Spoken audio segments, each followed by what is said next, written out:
नमो बुद्धाय।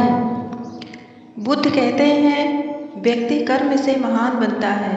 व्यक्ति जैसा कर्म करता है वैसा ही वह बनता है।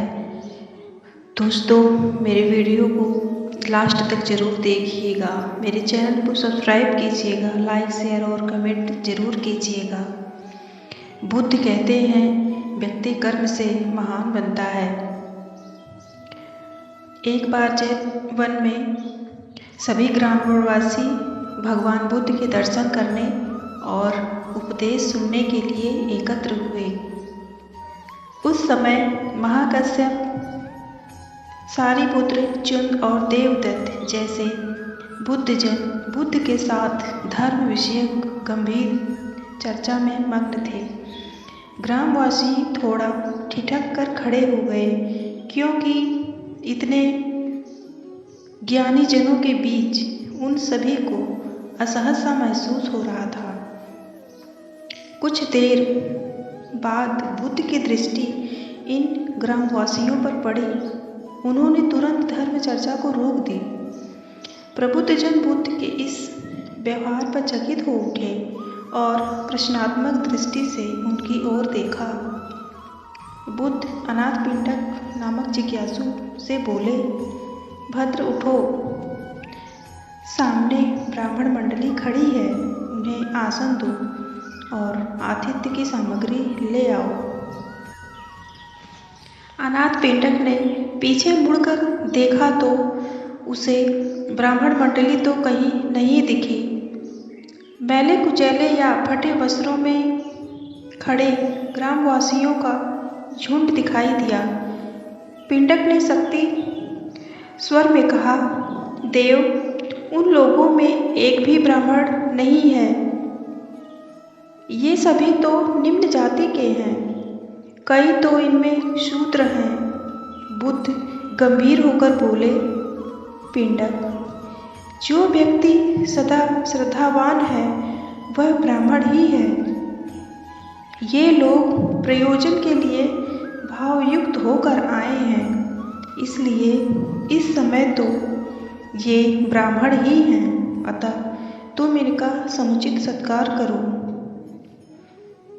कथा का सार यह है कि व्यक्ति जन्म से नहीं कर्म से महान बनता है, कर्म से ब्राह्मण बनता है।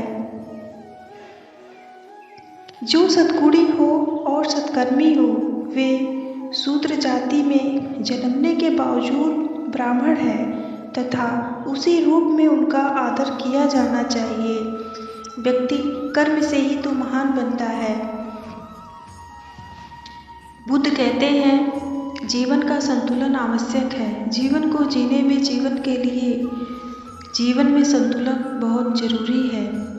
यदि जीवन का संतुलन बिगड़ा और थकान आई तो समझ लीजिए कि बीमारी आई। यदि वापस ऊर्जा अर्जित करने के लिए विश्राम किया जा रहा है तो ऐसी थकान वरदान भी साबित हो सकती है। इन दिनों जिस तरह की हमारी जीवन शैली है, जीवनचर्या है, इसमें असंतुलन बहुत अधिक हो गया है। सुबह उठने से लेकर रात को सोने तक शरीर की कुछ नियमित क्रियाएं हैं, आदमी उसे भूल गया है। गौतम बुद्ध बहुत काम करते थे पर कभी थकते नहीं थे। आज भी कई साधु संत उतना ही परिश्रम कर रहे हैं जितना एक सफल व्यक्ति इस जगत में करता है, और जब वे रात को सोते हैं तो पूरी बेफिक्री के साथ। बुद्ध से उनके शिष्यों ने एक बार पूछा था, आप थकते नहीं? बुद्ध का उत्तर था, जब मैं कुछ करता ही नहीं तो थकूंगा कैसे? बात सुनने में अजीब लगती है लेकिन है बड़ी गहरी। अध्यात्म ने इसे साक्षी भाव कहा है, स्वयं को करते हुए देखना। बुद्ध कहते हैं यह वह स्थिति होती है जब तन सक्रिय और मन विश्राम की मुद्रा में होता है। आज ज़्यादातर लोग असमय अकारण थक जाते हैं, जिसका समय एक बड़ा कारण असंतुलित जीवन है। होता है थकान को महसूस करना और दूसरा स्वाभाविक थकान। जिस समय आपकी रुचियों, इच्छाओं और मूल स्वभाव में धीमापन आने लगे, अकारण चिड़चिड़ापन हो जाए, समझ लें कि यह थकान की बीमारी है। इसलिए प्रतिदिन योग, प्राणायाम और ध्यान करना चाहिए। करें। ये क्रियाएं अपने आप में एक विश्राम है। इससे हमें बहुत आराम मिलता है। करने वाला कोई और है, हम तो महज उसके हाथों की कठपुतली हैं। यह मनोभाव भी थकान को मिटाएगा। यह क्या दिक्कत है ऐसा सोच लेने में।